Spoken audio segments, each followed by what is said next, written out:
Indonesia, a nation of breathtaking beauty, where lush rainforests meet vibrant cities and a rich tapestry of cultures stretches across thousands of islands.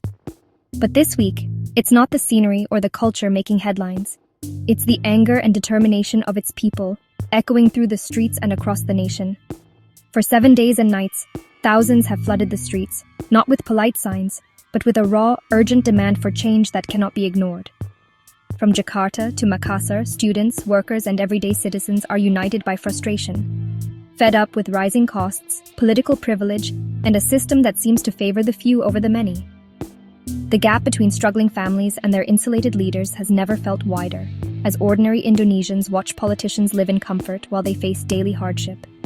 Years of resentment, frustration, and broken promises have finally boiled over, shaking the government to its very core and sending shockwaves through the halls of power. This isn't just about anger, it's about survival, fairness, and a public trust that feels deeply betrayed by those in charge. President Prabowo Subianto's government is now on the defensive, forced to confront a nation that refuses to stay silent, as calls for accountability grow louder each day. The world is watching closely as Indonesia stands at a crossroads.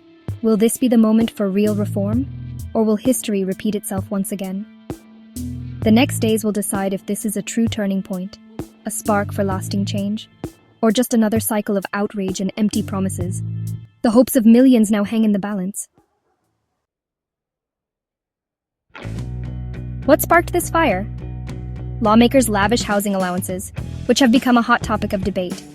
While millions struggle to pay rent and make ends meet, politicians pocket generous checks for their own comfort, creating a stark divide.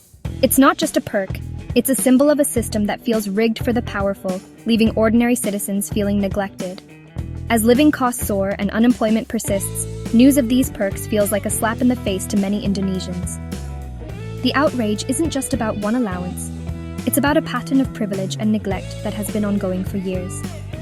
Indonesians are demanding a government that invests in people, not politicians' luxuries, and they are making their voices heard. The call to end these allowances is a plea for empathy, accountability, and a fairer distribution of resources. The contrast between elite comfort and public hardship has never been starker, highlighting the urgent need for change. Until leaders step out of their bubble and address these issues, the anger and frustration won't fade. This is about more than budgets.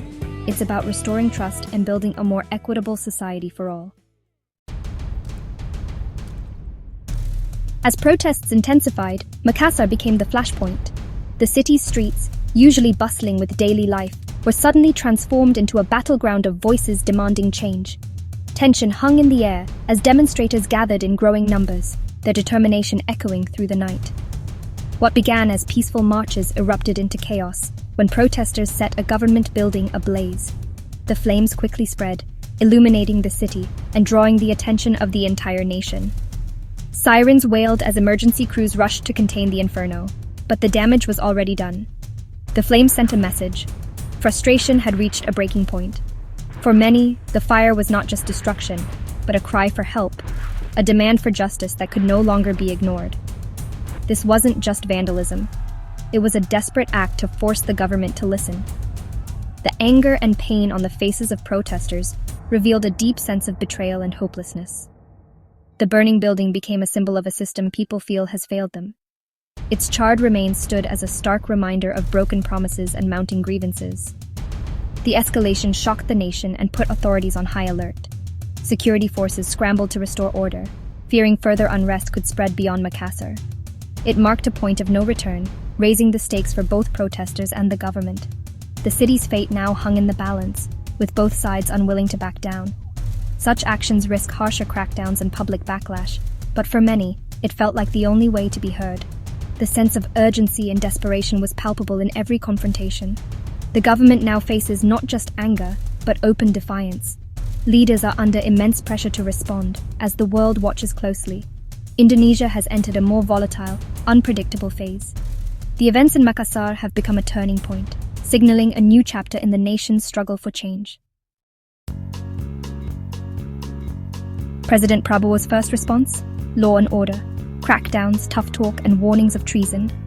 But as protests grew and images of Makassar's burning buildings spread, his tone shifted. Suddenly, the government promised to cut lawmakers' allowances and halt expensive trips. It was a clear attempt to calm the streets and show they were listening. Yet details were vague. No clear timeline, no guarantee the controversial housing allowance would go. Many saw this as a tactical move, not a real commitment. The government's olive branch felt more like a pause button than a solution. Protesters want specifics, not speeches. Without concrete action, skepticism remains high. The government is talking change, but trust is in short supply. Indonesians are waiting to see if promises will become reality. So where does Indonesia stand? Suspended between hope and doubt. The government's promises sound good, but the public wants proof, not platitudes. Many fear these reforms are just a temporary fix until the protests fade. The threat of crackdowns still looms, leaving activists wary. Real change will require transparency, swift action, and a genuine commitment to tackling inequality. Cutting perks is just the start. Bridging the gap between rulers and ruled will take much more.